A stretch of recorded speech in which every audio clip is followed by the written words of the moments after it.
গতকালকে রাজ্যের মুখ্যমন্ত্রী সম্পূর্ণরূপে মিথ্যাচার করেছে।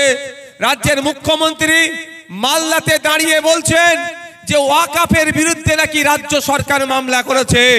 আমি এই বসিরহাটের জমিন থেকে, বসিরহাটের এই মাটি থেকে রাজ্যের মুখ্যমন্ত্রীর কাছে বার্তা দিতে চাই, আপনার রাজ্য অর্থাৎ পশ্চিমবঙ্গ সরকার যে মামলা করেছে সুপ্রিম কোর্টে, তার ডেট আর মামলার ডায়েরি নম্বর প্রকাশ করা হোক, তাহলেই জানতে পারবো আপনি কত ধরনের সত্যি মামলা করেছেন। আমি আপনাদের বলছি, মমতা ব্যানার্জি এই মামলার ডায়েরি হয় সুপ্রিম কোর্টে মামলার, যেমন মামলার নাম্বার বলি তো আমরা, সুপ্রিম কোর্টের ডায়েরি নাম্বার বলে, তাহলে প্রকাশ করতে পারবে না। কারণ মামলা আমি করেছি।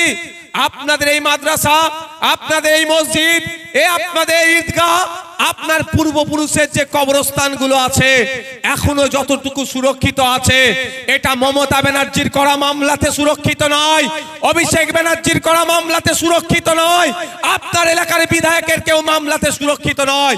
আমাদের মতো গুটি কয়েক মানুষের মামলা আছে বলে এখনো যতটুকু আছে অধিকার পাচ্ছেন, টিকে আছে। তাই মমতা ব্যানার্জি গতকালকে নতুন করে মুসলিম সম্প্রদায়ের সামনে যে মিথ্যাচার করেছে, আমরা আজকে স্টেজ থেকে তাই মিথ্যাচারের নিন্দা ধিক্কার জানাচ্ছি। এই মিথ্যাবাদীর আমরা প্রতিবাদ করছি। মমতা ব্যানার্জি কি বলেছেন? মামলা করেছে, যদি করে থাকে ভালো কথা তো নাকি। আমিও তো সুপ্রিম কোর্টে মামলা করেছি, মামলা করেছি তো, তাহলে মমতা ব্যানার্জি মামলা করলে আমি জানতে পারতাম না? আচ্ছা ধরেন আমি জানিনি, তাহলে এখন কাজ কি হবে? মামলার নাম্বারটা পাবলিক করে দেয়া, আর কত তারিখে মামলা করেছে সেটা পাবলিক করে দেওয়া, তাহলে কাজ ক্লিয়ার হয়ে যাবে। যেমন আমি এসআইআর নিয়ে মামলা করেছি, আমি পাবলিক করে দিয়েছি 68,938/2025। আমার মামলা নাম্বার কত, আমার ডায়েরি নাম্বার কত এসআইআর এর? ওয়াকাফ নিয়ে করেছি ভাই, ওয়াকাফেরটা আমার মুখস্থ নাই, 1 বছর আগে করেছি তো। আর রিসেন্ট আমি এসআইআর নিয়ে করেছি। যে এসআইআর নিয়ে আপনাদেরকে আতঙ্কিত করছে, যে এসআইআর নিয়ে আপনাদেরকে ভয় দেখানোর চেষ্টা করছে, সেই এসআইআর নিয়ে অলরেডি আপনাদের বড় ভাইয়ের নির্দেশে আমি সুপ্রিম কোর্টে মামলা করেছি। মামলার ডায়েরি নাম্বার হচ্ছে 68,938/2025। তাই মমতা ব্যানার্জি সত্যিকারের যদি মাদ্রাসার সম্পত্তি বাঁচাতে চায়, মসজিদকে বাঁচাতে চায়, কবরস্থানকে বাঁচাতে চায়, ঈদগাহকে বাঁচাতে চায়, সত্যিকারের অর্থে যদি তিনি মামলা করে থাকেন, তার ডায়েরি নাম্বারটা প্রকাশ্যে আসুক। যতদিন না প্রকাশ্যে আনছে, মমতা ব্যানার্জিকে আমরা প্রতারক, মিথ্যাবাদী ছাড়া আর কিছুই বলবো না। অসুবিধা লাগবে নাকি? মিথ্যাবাদীকে মিথ্যাবাদী বলবো। যদি কারো অসুবিধা লাগে নওশাদ সিদ্দিকীর বিরুদ্ধে একটা আইনত মামলা করে দিতে বলবেন। শুধু মানুষকে মিসগাইড করছে। সাথে সাথে এটাও বলেছে আপনাদের যে বিধানসভায় রেজুলেশন পাস করেছে, আপনার মমতা ব্যানার্জির নাটকটাকে একটু ধরতে হবে। আমি একটু ধরে ফেলেছি বলে আমাকে আটকানোর চেষ্টা চলছে। বিজেপি 77টা এমএলএ আছে পশ্চিম বাংলায়, কোনো জায়গায় অবজারভার নাই। ভাঙড়ে কেন অবজারভার দিতে হচ্ছে? ভাঙড়ের বিধায়ক মুসলিমের অধিকার নিয়ে যেমন কথা বলে, দলিতের অধিকার নিয়ে কথা বলে, আদিবাসীর অধিকার নিয়ে কথা বলে, শিক্ষার কথা বলে, স্বাস্থ্যর কথা বলে, সরকারি কর্মচারীদের ডিএর কথা বলে, সরকারি কর্মচারী পুলিশ 8 ঘন্টার বেশি কেন ডিউটি করবে, এই আওয়াজ তুলে। সুতরাং ওদের অসুবিধা হয়ে যাচ্ছে। ভাঙড়ের বিধায়ক যদি ওই মন্দির মসজিদের রাজনীতি করত, ওই সাম্প্রদায়িক রাজনীতি করত, তাহলে হয়তো আমাকে ওদের নিয়ে অসুবিধা হতো না। আমি ওদের বাইরে গিয়ে মানুষের অধিকারের কথা বলছি, পরিযায়ী শ্রমিকের কথা বলছি, ছাত্র যুবর কথা বলছি, কৃষকের কথা বলছি, মহিলার অধিকারের কথা বলছি, ছাত্রদের শিক্ষার কথা বলছি। ওই জন্যই আমার উপরে ওদের গোসা হয়ে গিয়েছে, আমাকে ওরা আটকানোর চেষ্টা করছে। তাই বন্ধুগণ, ওদের নাটকটা একটু আপনারা জেনে যাওয়া দরকার। কিভাবে ওরা মানুষের সাথে নাটক করে একটু আপনাদের জানা দরকার। আজকে ওয়াকাফ নিয়ে আমরা চিন্তিত, কিন্তু অ্যাকচুয়াল ওয়াকাফটা কেন কাটতে চাইছে? ওয়াকাফটাই কি ওদের আসল লক্ষ্য, না মুসলমানদেরকে আক্রমণ করা আসল লক্ষ্য? এদের লক্ষ্য একাধিক। প্রাইম প্রপার্টিগুলো দখল নিতে হবে।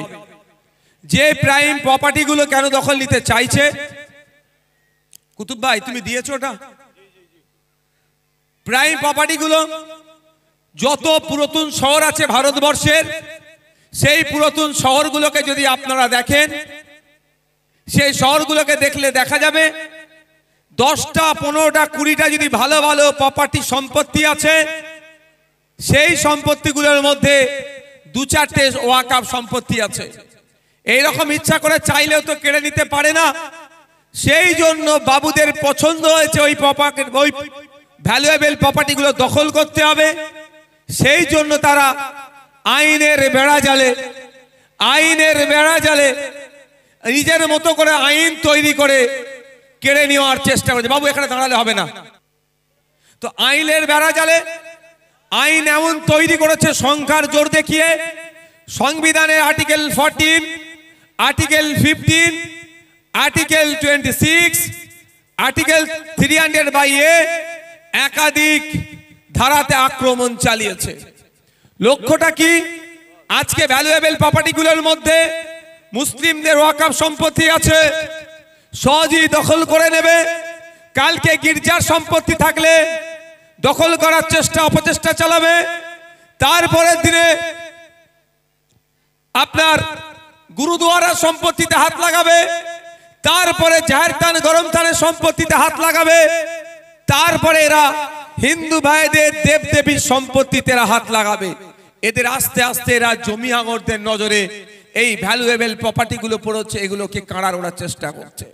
যখন এই আইন বিল ছিল আমাদের রাজ্যে, আমরা প্রতিবাদ করেছি, আমরা এই ধরনের অধিকার সমাবেশ করেছি, আলোচনা সমাবেশ করে বারবার তুলে ধরেছি কোন কোন আর্টিকেলে ওয়াকফ সম্পত্তিগুলোর উপরে আক্রমণ করছে, কেড়ে নিতে চাইছে, সে কথাগুলো বলেছিলাম। কিন্তু আমরা দেখলাম আইন বিল আইনে পরিণত হলো। সংখ্যার জোর দেখিয়ে এমপি বেশি ছিল, বিল আইনে পরিণত হলো। তারপরে আমরা কি দেখলাম? যখন আইনে পরিণত হয়েছে, আমাদের রাজ্য সরকারের কোনো উচ্চবাচ্য নাই, আমরা সুপ্রিম কোর্টে গিয়ে মামলা করলাম। আপনারা জানলে অবাক হবেন, যখন বিল ছিল তখন 2024 সালে ওয়াকফ অ্যামেন্ডমেন্ট বিল ছিল 2024, তখন বিধানসভায় রেজুলেশন পাস করিয়েছিল। যখন আইনে পরিণত হলো তখন আর কিন্তু বিধানসভা এটা নিয়ে চর্চা করছে না। আমার যতটুকু রাজনৈতিক জ্ঞান হয়েছে, আমার যতটুকু সংসদীয় জ্ঞান হয়েছে, যে কোনো বিলের রেজুলেশন নিলে বিলকে আটকানো যায় না, কিন্তু আইনকে চ্যালেঞ্জ করে রেজুলেশন নিলে, ওটা নিয়ে সুপ্রিম কোর্টে মামলা করলে ওটা কার্যকারী অনেক সবথেকে বেশি হয়। তাই মমতা ব্যানার্জি মুসলমানদেরকে বোকা বানানোর জন্য, বিজেপির ভালো গুড লিস্টে থাকার জন্য যখন বিল হলো তখন রেজুলেশন পাস করালো, আইন হয়ে যাওয়ার পরে আর বিধানসভায় ওয়াকফের রেজুলেশন পাস করাচ্ছে না। কিন্তু বিলটা কোনো চ্যালেঞ্জে কাজ হবে না। যখন আইন হয়েছে, যদি রেজুলেশন পাস করায়, সেই রেজুলেশনটা নিয়ে সুপ্রিম কোর্টে গেলে এই আইনটা ধাক্কা খেতে কি গো পারে। আর ধাক্কা খেলে কার অসুবিধা হবে? কার হবে? এটা জোরে বলুন না। বিজেপির হবে। বিজেপির অসুবিধা হোক মমতা ব্যানার্জি কোনোভাবেই চাইবে না। তাই আপনাদের বলবো, আপনাদের সাথে যারা বেঈমানি করলো, দ্বিচারিতা করেছে, এর জবাব দিতে হবে কি হবে না? একটু আওয়াজ দিয়ে বলুন, একটু হাত তুলে দেখান, হাত তুলে দেখান। 2026 হাতটা তুলে রাখুন। 2026 নির্বাচন আসছে। মমতা ব্যানার্জিকে এই মাদ্রাসা, মসজিদ, ঈদগাহ নিয়ে যখন আন্দোলনের কথা বলেছিলাম, তখন দিল্লির যাওয়ার নিদান দিয়েছে। 2026 আসছে, আমরা কোথায় যাওয়ার নিদান দেব? আমরা এখন কোথায় যাওয়ার নিদান দেব? এই দূরে যারা আছেন, কোথায় যাওয়ার নিদান দেব? দিল্লিতে যাওয়ার নিদান দেব তো নাকি? আমরা যখন মাদ্রাসা বাঁচানোর কথা ভাবছিলাম, মসজিদ বাঁচানোর কথা ভাবছিলাম, আপনারা এখানটা এত ভিড় করে আছেন কি জন্য? মুসা উপরে চলে আসো, তুমি উপরে আসো, ওখানে ভিড় করে আছো কেন? এখানে এইখানটা বলেছিলাম পুরো ফ্রি জোন রাখার জন্য। বসো, এখানে বসো। ভলেন্টিয়ার বেশি জাম করে ফেলছে তো। আমরা যখন মাদ্রাসা, মসজিদ বাঁচানোর ভাবছিলাম, মমতা ব্যানার্জি তখন আমাদের কি বলেছে? দিল্লি গিয়ে আন্দোলন করো। কত বড় মিথ্যুক বলুন তো এই দল। এরা আপনাকে আমাকে বলছে এটা দিল্লি থেকে পাস হয়েছে, দিল্লি গিয়ে আন্দোলন করো। এসআইআর যে হবে আমাদের রাজ্য, এটা কোথা থেকে বলা হয়েছে? ইলেকশন কমিশন অফ ইন্ডিয়া বলেছেন, তার সদর দপ্তর কোথায়? দিল্লিতে। তাহলে এসআইআর এর বিরুদ্ধে আন্দোলন করতে তৃণমূলের কোথায় যাওয়ার দরকার ছিল? হ্যাঁ বলুন। তা করেনি, এরা এখানেই করছে। কিন্তু আপনার মসজিদের বাঁচানোর আন্দোলন আপনি করতে গেলে দিল্লি যাওয়ার নিধান দিচ্ছে। তবে এই তৃণমূলের আমলে শুধু মসজিদের জায়গা অসুরক্ষিত নয়, একটু খোঁজ নিয়ে দেখুন আমার হিন্দু সমাজের ভাইদেরকে, বাপেদেরকে, মায়েদেরকে। এই তৃণমূলের আমলে দেব দেবীর নামে যে উৎসর্গকৃত যে সম্পত্তি আছে, এই তৃণমূল লুট করে খাচ্ছে। ঠিক যে ধরনের ফিরহাদ হাকিম সাহেব ওয়াকফ সম্পত্তি চোর, মন্ত্রীর নাম কি গো? জোরে বলুন। ওয়াকফ সম্পত্তি লুটে খাচ্ছে, যেভাবে ফিরহাদ হাকিম সাহেবের অভিযোগ আছে, খোঁজ নিয়ে দেখবেন দেব দেবীর নামে যে সম্পত্তি উৎসর্গ করেছিল সেটাও এই তৃণমূলের আমলে লুট করে খাচ্ছে এই তৃণমূলের নেতারা। খোঁজ নিয়ে দেখুন আপনারা, যে জাহের থানের সম্পত্তি, গরম থানের সম্পত্তি, গুরুদুয়ারার সম্পত্তি, গির্জার সম্পত্তি এই তৃণমূলের আমলে লুট হয়ে যাচ্ছে। তাই বন্ধু জাগ্রত হতে হবে। শুধু মসজিদের জায়গা বাঁচানোর লড়াই নয়, মন্দিরের জায়গাও আমাদের বাঁচাতে লড়াই করতে আসতে হবে। ঈদগার জায়গা বাঁচাতে লড়াই করতে আসতে হবে। দেবদেবীর নামে যে সম্পত্তি উৎসর্গ করেছে সেইগুলো উদ্ধারের লড়াই আমাদেরকে করতে হবে।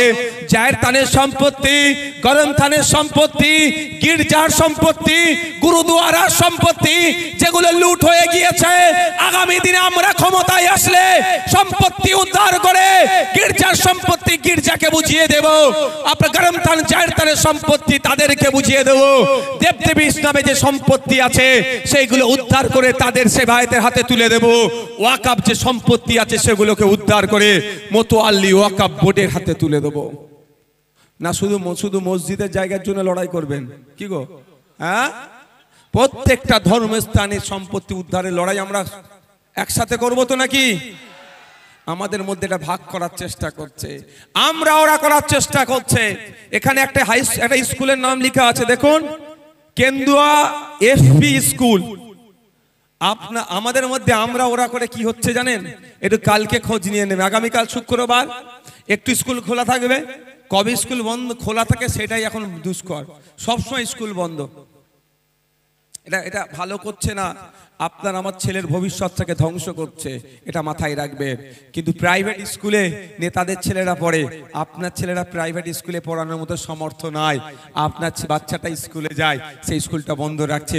যাক, হিন্দু মুসলমানের মধ্যে আপনাকে আমাকে লড়িয়ে দিতে চাইছে, আপনার আমার ইস্যু হিন্দু মুসলমান করতে চাইছে। কিন্তু আপনার আমার আওয়াজ তোলা দরকার ছিল, এই স্কুলে কেন টিচার নাই?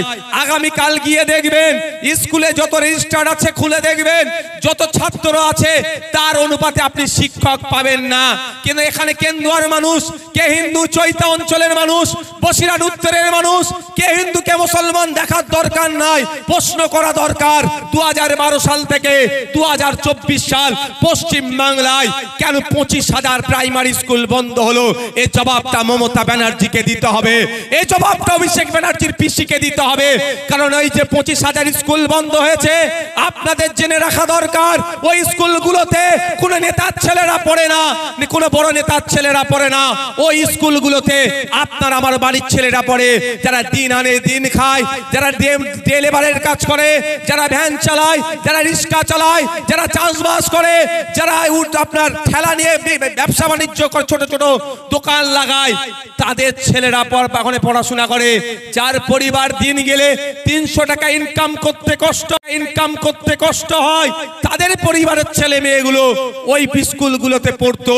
আর রাজ্য সরকার সুকৌশলে শিক্ষিত হতে আমাদের পিছিয়ে বর্গের ছেলেদেরকে না দেয়, সেই প্ল্যান পরিকল্পনা করে 25,000 স্কুল বন্ধ করে দিয়েছে। ওর ইফেক্ট কার উপরে পড়বে ভাই? তখন কি দেখে বলবে নাকি কে হিন্দু কে মুসলমান? দেখে বলবে? আচ্ছা বলুন, যারা ভ্যান চালায় কি হিন্দু কে মুসলমান আমরা কোনোদিন ভাগ করেছি?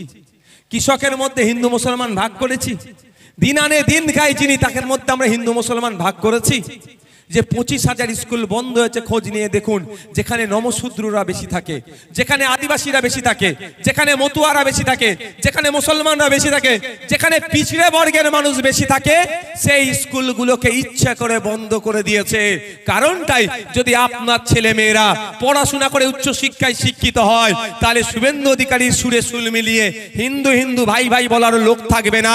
আর মমতা ব্যানার্জির দলের হয়ে লাটায় ভোট লুট করার, বুথ দখল করার, মারামারি করার, গোলাগুলি করার, বোমাবাজির লোকও আর থাকবে না। তাহলে ওদের ক্ষতি হয়ে যাবে। নেতার ছেলের হয়ে মারপিট কে করবে? খারাপ ভাবে নেবেন না, একটা কথা বলি। এখন খোঁজ নিয়ে দেখুন, যে নেতা ছিল তার ছেলের হয়ে, তার হয়ে আপনারা মারপিট করেছেন। আপনার ছেলেদের ভবিষ্যৎগুলো নষ্ট করছে কেন? দেখবেন নেতার ছেলে কোথা পড়ছে? বিদেশে। আমাদের বর্তমান যিনি বিদেশ মন্ত্রী আছে, এস জয়শঙ্করজি, তার ছেলে কোথা পড়াশোনা করে খোঁজ নিয়ে দেখুন, এখানে নাই, বিদেশে। আর ওই জয়শঙ্করজিকে যারা ক্ষমতায় নিয়ে এসেছে, যাদের ছেলেরা প্রাইমারি স্কুলে গেলে স্কুল আর শিক্ষা দেওয়ার জায়গা নেই, মিড ডে মিল খাওয়ার ঘরে চলে আসো। 1 লক্ষ স্কুল সারা দেশে বন্ধ হয়ে গিয়েছে বিজেপির আমলে। আমার বলার বক্তব্য এটাই, আপনার বাপ দাদুরা ও এখন বর্তমানে যারা নেতা আছে, তাদের বাপ দাদুর হয়ে লাঠিয়াল বাহিনী ছিল, মারামারি করেছিল, বুথ দখল করেছিল। কেউ শ্মশানে গেছে, কে কবরস্থানে গেছে, ধ্বংস হয়ে গেছে, কেউ কি বলে মারা গেছে, আর কেউ জেল খেটে ধ্বংস হয়েছে। এখন আপনাদেরকে বর্তমান নেতাদের লাঠিয়াল বাহিনী হিসাবে রাখতে চাইছে। আর ভবিষ্যৎ প্রজন্মের কথা ভেবে নেতারা তাদের ছেলেগুলোকে বিদেশের নামি দামি ইউনিভার্সিটিতে পড়িয়ে নিয়ে আসবে, আর আপনার ছেলেগুলোর এলাকায় স্কুলগুলোকে বন্ধ করে মূর্খ করে রাখবে। কারণ ওর ছেলেগুলো বিদেশ থেকে পড়াশোনা করে এসে নেতা হবে, আর আপনার ছেলেগুলোকে দিয়ে বুথ দখল, মারামারি, হিংসার কাজে লাগানোর চেষ্টা মমতা ব্যানার্জি এখন থেকে করছে। তাই ভাবার সময় আসেনি এখন আমাদের? আমরা আমাদের ভাই ভাইপোর কথা এখনো ভাববো না? আমরা আমাদের ছেলেদের কথা এত এখনো ভাববো না? যদি মমতা ব্যানার্জি তৃণমূল তার ছেলেদের কথা ভাবে, তার ভাইপোদের কথা ভাবে, সেই কথা মাথায় রেখে স্কুলগুলোকে এখন বন্ধ করে দিচ্ছে। কারণ আপনাদের আমাদের আওকাত আছে কি যে প্রাইভেট স্কুলে পড়াবো? একটা ভালো প্রাইভেট স্কুলে পড়াতে গেলে মাস গেলে কম করে 2000 টাকা খরচ আছে। আপনার বাড়িতে 2টো সন্তানই আমি ধরছি, তাহলে মাস গেলে 4000 টাকা আপনাকে খরচ করতে হবে।